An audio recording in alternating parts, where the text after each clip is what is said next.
Are you intimidated by making flying geese blocks? They're not as scary as they look, I promise. There's nothing to fear, and in today's tutorial, I'm going to show you how to tackle the one at a time method for making these little beauties.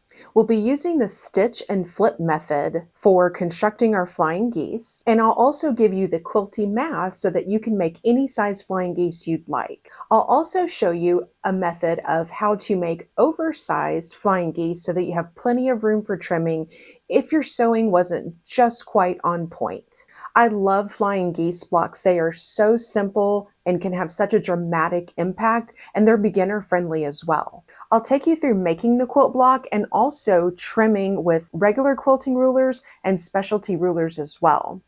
Make sure and stay till the end where I share my tips for making perfect flying geese every time, and also a tip on how to get bonus half square triangles from the stitch and flip method.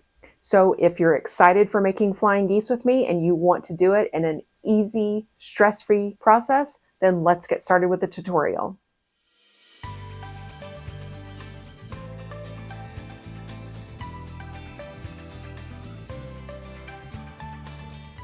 Hi, I'm Ladine from Sugar Stitches Quilt Co. I create sewing and quilting videos with the goal of helping you become a better quilter. Before we start sewing, let's get through the anatomy of our little flying geese quilt block friends. A flying geese block has a recognizable look due to the fact that they are made in a ratio of 2:1. So no matter what the size, you can remember the length is 2 times or double the height. We typically see flying geese in star blocks or sewn together in a manner in which it looks like the geese are flying across the sky. The math for creating one at a time flying geese is rather straightforward. You'll need to know the final finished size you want your block. In this tutorial, we want a 2" by 4" block.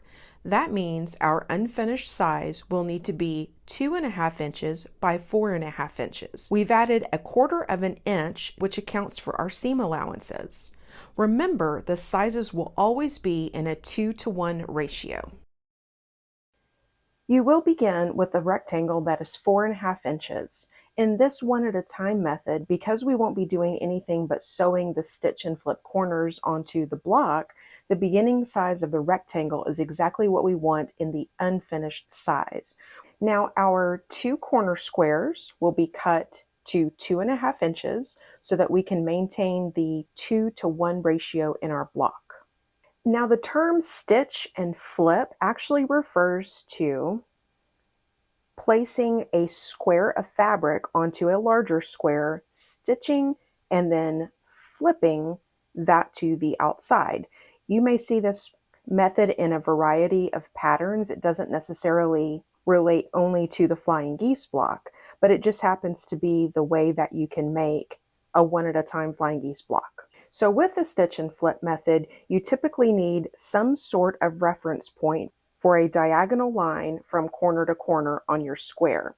You can either draw that line or you can press your block in half very lightly, and then that will leave a crease for you to sew along. Or if you have something like the Cluck Cluck Sew diagonal tape or a grid glider, some sort of reference on your sewing machine bed, then you can use that as well.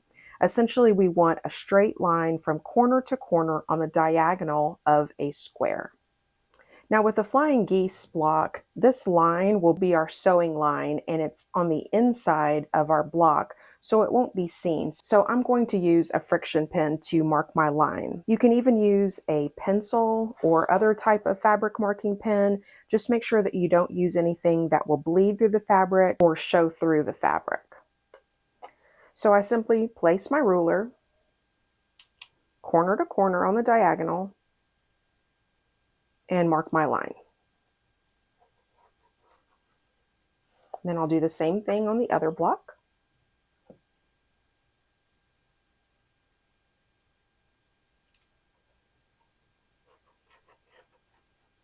And you want to make sure that your line is absolutely corner to corner. Sometimes when we place our ruler down, and then depending on what type of utensil you're using to draw your line, it could be thicker, and when you place your ruler, I place mine just slightly off of the diagonal so that when I place my pen there, that room that the pen is taking up won't offset my line. So just make sure that when you're drawing your line, when you're finished, that it actually did mark corner to corner. So we're going to put one of the squares to the side for right now and take our rectangle and one of our blocks with the drawn line and place this right sides together on one side of the block. It doesn't matter which one you start with, just make sure you start with one. We line up our edges, and because we are using the 2-to-1 ratio, this block will line up exactly with the edges of your rectangle. If it doesn't, then you may want to check your sizes because you most likely have cut something inaccurately. But we'll make sure all of those edges are lining up and our diagonal line is corner to corner in this direction. And then we will sew on the diagonal line. If you'd like to, you can place a pin right here in the middle is usually the best place, and then you'll just need to move that when you're sewing down the line. Now I'm going to take this over to my sewing machine, and again I'm going to sew from corner to corner on the diagonal line. Now you can see that I have sewn on my drawn line from diagonal corner to corner. I use black thread so that you could see it a little bit better. One tip that I have for you is to fold this back and finger press this before you actually cut. And the reason for this is, first of all, I have found that my blocks tend to lie flatter when I do this, but then also it gives you an opportunity to look and make sure that everything is still lining up in the manner that it needs to be. If, for example, you press this back and say you notice that you had some extra fabric like this, then you could make the decision if it's something that you can work with, or do you need to go ahead and remove your stitches and start again on this block. So finger pressing it back really helps you visualize before you make any cuts. You also want to make sure that you are not stretching your block or overhandling it when you're preparing to press. So lightly finger press it back without stretching it. And then we'll take our iron and we're going to press. Don't move your iron back and forth, which can cause stretching in the block. You'll just simply pick your iron up, place it, and press and hold it there. If it was a bigger block, then you could pick it up and move it to different areas. We have a smaller area, so my mini project iron fits exactly in that area. And then there we have our pressed block. And now from here, we need to trim this section of our fabric because this is fabric waste. But make sure and stay till the end of the video where I have a tip for you on how to eliminate this as waste and get a bonus half square triangle from this. Before we do any trimming, you want to make sure that everything is exactly how you want it, because remember, as soon as you trim, there's no going back. So I am very happy with how this looks, and we'll make sure and fold this corner back over. Don't make any cuts with this in the way. Ask me how I know, because it can very easily get in the way. So I just like to open it back up and make sure that the usable part of my triangle is out of the way. And then simply take my ruler, lining up, and we're going to cut 1/4 of an inch away from our sewn line.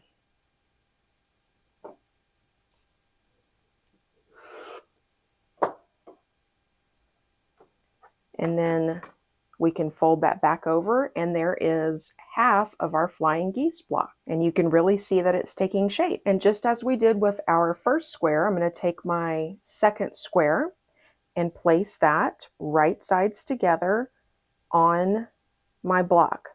Now it's very important that you do one side first, press, trim, then do your second side. The flying geese block will not work if you decide to sew these together, maybe chain piecing, because guess what? You won't be able to fold them back properly to make your block. So always make sure that you do one side first. If you like to chain piece like me, you can very easily line all your blocks up and chain piece all of one side, then press and cut and go to your second side. So now I'm going to, again, line this up just as I did my first block. Line up the edges, make sure that my line is corner to corner here. I'm looking for the fabrics to be lined up along this top edge and again down here in the corner. Again, we can place a pin if we'd like. And then now I'm going to take this over to the sewing machine and sew corner to corner. Now I have returned from the sewing machine. You can see I have my second sewn line, and we will do as before and finger press that back nicely. Make sure that everything is lined up the way that we want it to be before pressing with our iron. And then I am happy with that, so I will press.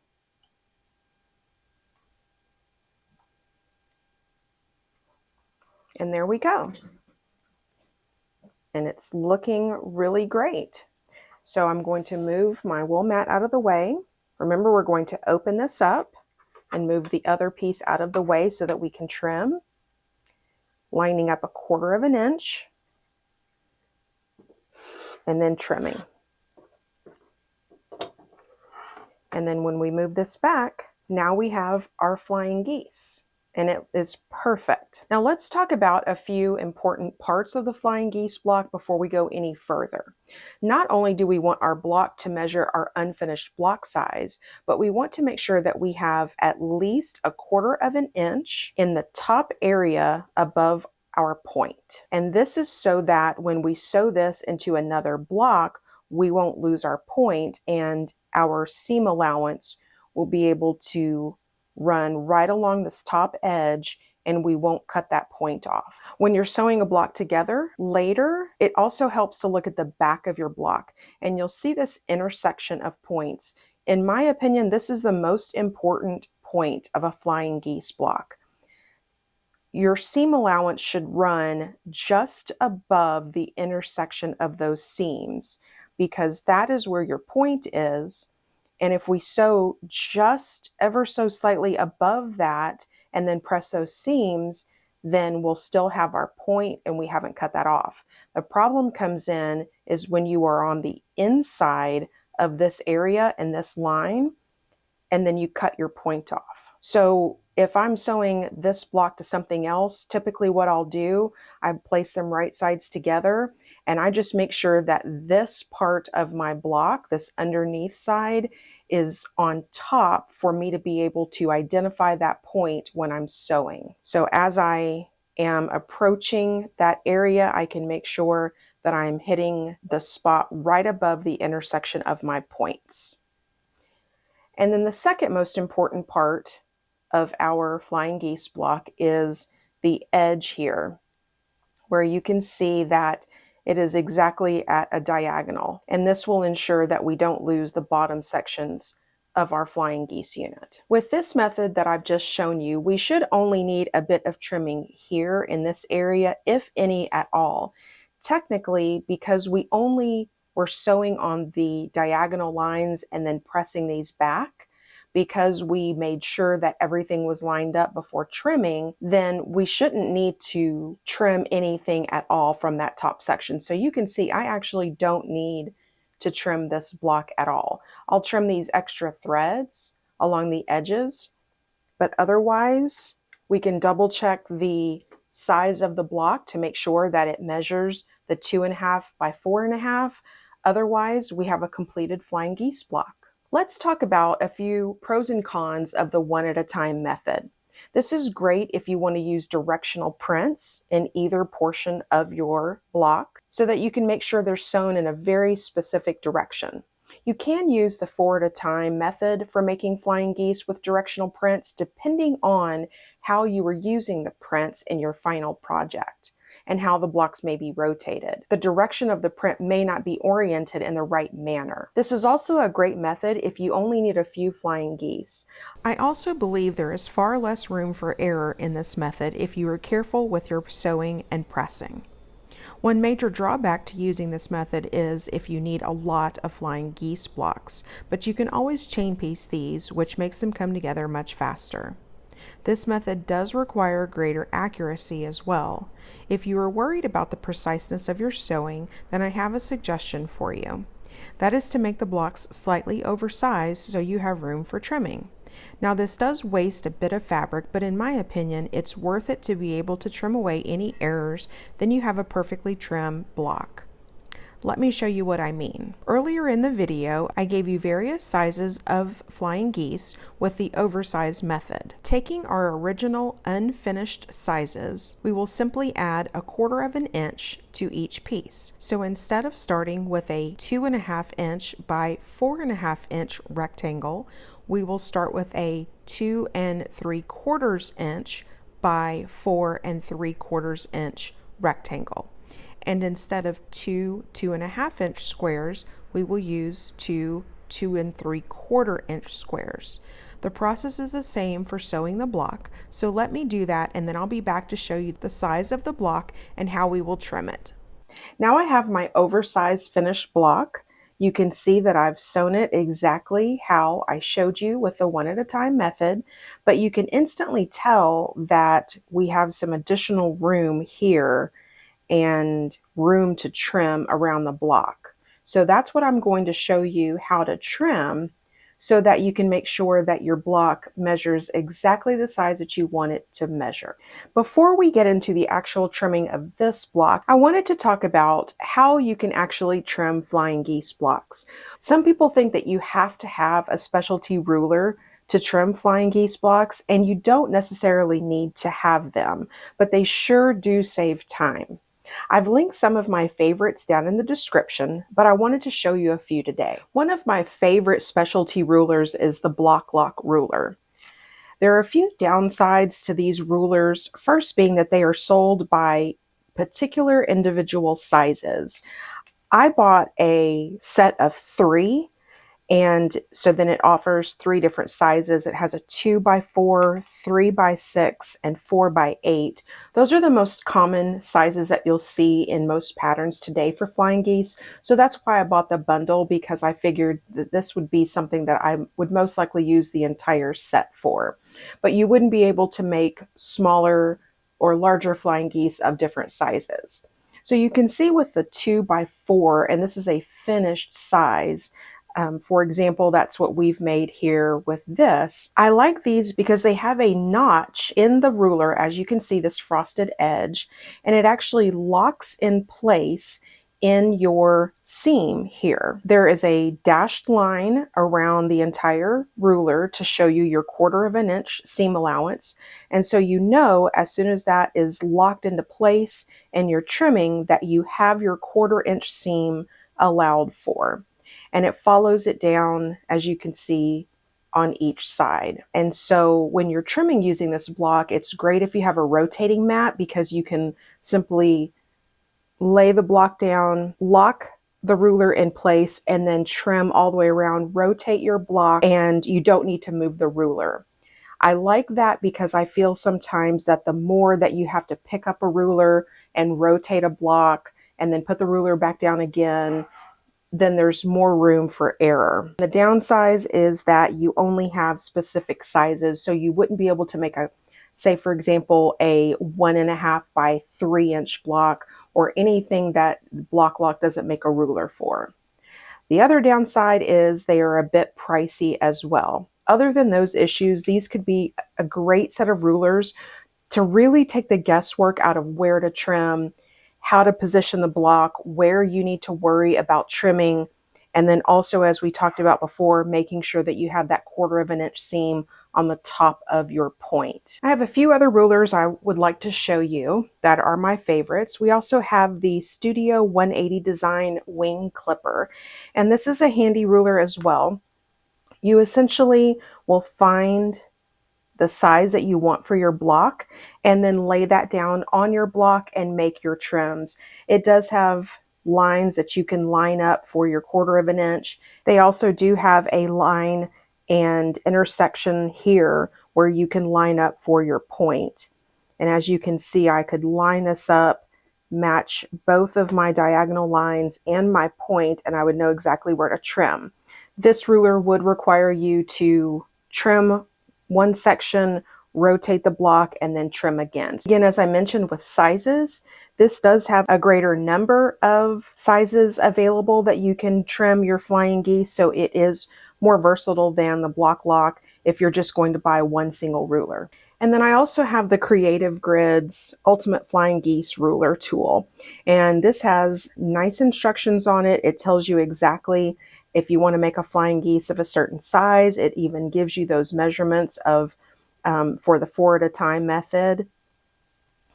And then it also gives you instructions on the trim number 1, how you would line up your block by the size, line everything up, make that first trim, and then you rotate the ruler to make trim number 2, and you follow those instructions. I'm not going to give you a full rundown of the ruler at this point, but I did want to show you the available tools that you have.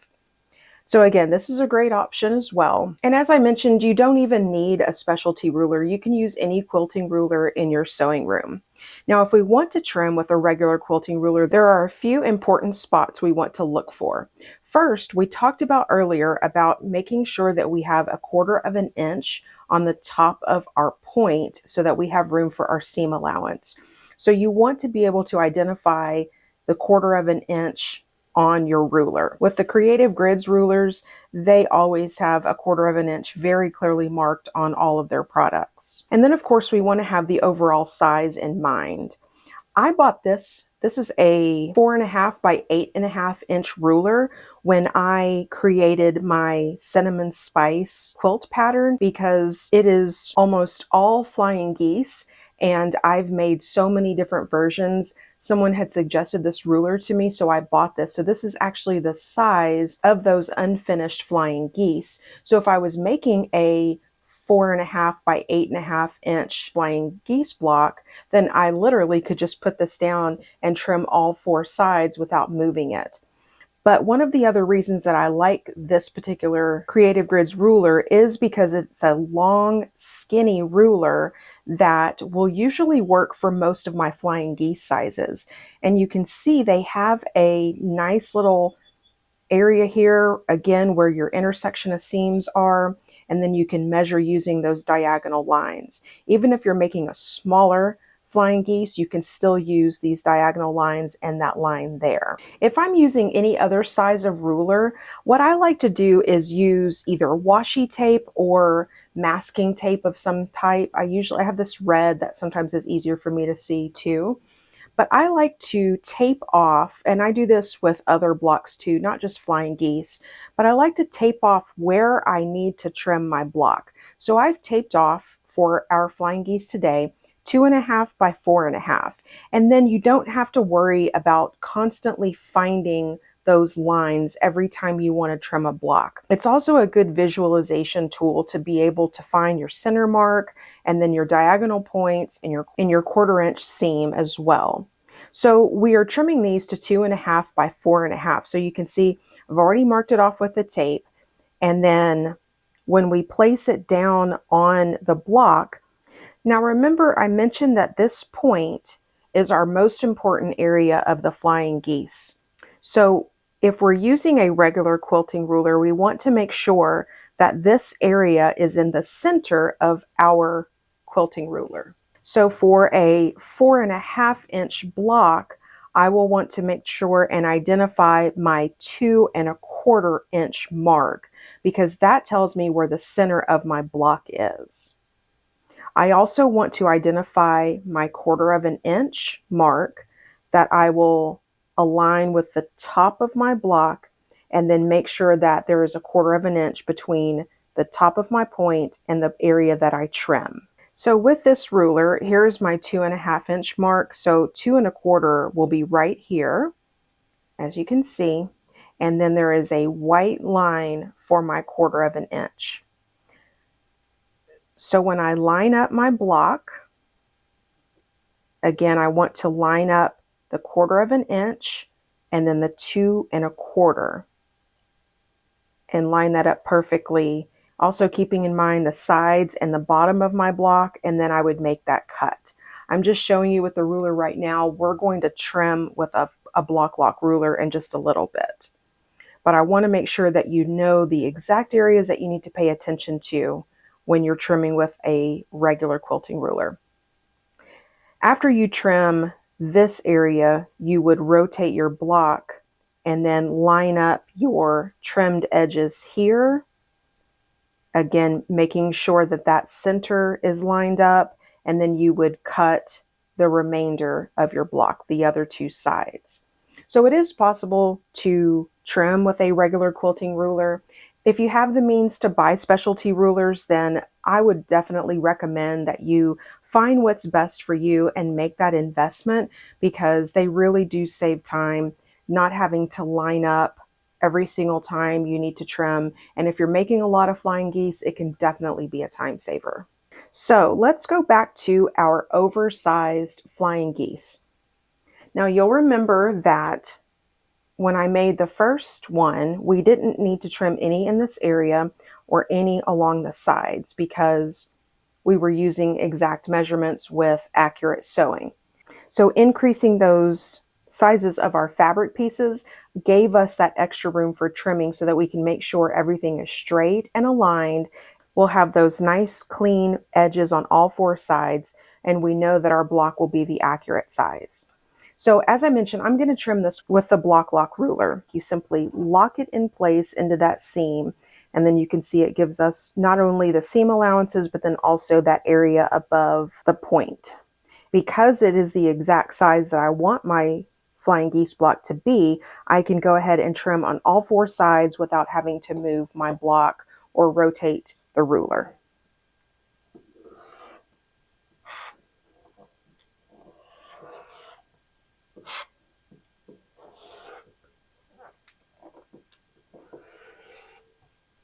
And there we go. Move that, and then now we have a perfectly trimmed flying geese block. And you can see, as I mentioned before, that there is some fabric waste, and it's really not a lot. To me, this is worth having the little bit of fabric waste to know that my block won't be wonky, and I'm starting with an accurate block to sew into my quilt. Now remember I mentioned I could show you how to reduce your fabric waste and get a bonus half square triangle? Well, this trick will work with any size of flying geese, and you don't need to do anything different when you're sewing your corner squares on. There's just one extra seam that we are going to sew, and that is 1/2 of an inch away from our original diagonal line. So you can see that I have marked my first diagonal line from corner to corner as we originally did. And then what I did is 1/2 an inch away, I drew a second line. And I've done this on both of my squares. So everything is exactly the same. You'll lay your fabric square down, right sides together. But this time, I'll not only sew down this line, but I'm going to sew on this line as well. So we'll have 2 sewn lines on these drawn lines. So let me get those sewn and I'll be back. Okay, I am back from my sewing machine and I have sewn on both of those lines. And as I mentioned, we're sewing the 2 lines 1/2 an inch away from each other, which happens to be 1/4 of an inch from this line and 1/4 of an inch from this line. So what we'll do next is cut in between these lines, and you should be able to measure from either one 1/4 of an inch away and make that cut. We're cutting down the middle of the 2 lines. And then look what happens. We have our flying geese block as we did in the very beginning, but then we also have a half square triangle. It's a little one, but isn't that cute? And now it's not fabric waste. All we did by sewing that second line was make this seam allowance for our half square triangle. Isn't that great? So now I'm going to finger press this and press it with my iron, and I'll be back to show you the other side. I have pressed this side, and now we'll take the second square, which I've marked again with both my lines, and we'll line this up right sides together. Now you want to make sure again that this second line that you have drawn is on the outside of your unit. Don't put it on the inside because that will interfere with your flying geese. Make sure it's on the outside. Line everything up just as we did before, and then again I'm going to sew on both drawn lines. And now I'm back from the sewing machine, and there I have my 2 sewn lines again. And we're going to place the ruler on the drawn line, and we're going to cut 1/4 inch away from that drawn line in between our 2 sewn lines. And then again, we have 1/2 square triangle and our flying geese unit. So let me press this and I'll be back. And now I have my finished flying geese block. Because I used the original measurements, there's no need to trim and everything is lined up perfectly. And I have my 1/4 inch here at the top above my point. And then look what I have. I have 2 little 1/2 square triangles.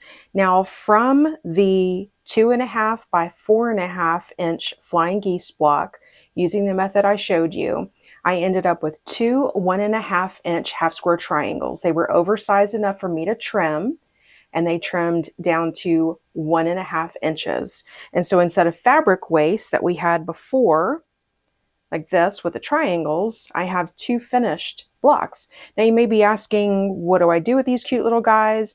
Basically what I do is I save these to use in another project. I don't know if I may need something where I can put these together, make a bigger block. You never know. So I actually have a little small container in my sewing room of extra finished blocks, and you can put it there instead of fabric waste and throwing it away or hoping to use it for something later. So I hope you enjoyed that tip, because that is definitely something fun I like to do with my flying geese blocks. So what did you think of this method for making flying geese today? Did you enjoy it, or do you have more questions? I'm also curious, do you like specialty quilting rulers, or is the cost and benefit not something that interests you? For me, when I'm making flying geese, a specialty ruler saves so much time and effort that it is definitely worth any cost. And I love being able to expand my quilting skills by using additional tools. I hope you enjoyed this tutorial, and if you like tutorials like this and free patterns and tips, then make sure and hit that subscribe button so you can be notified when I post new videos. Thanks for sewing with me today. I hope you enjoy making flying geese, and I'll see you next time. Bye for now.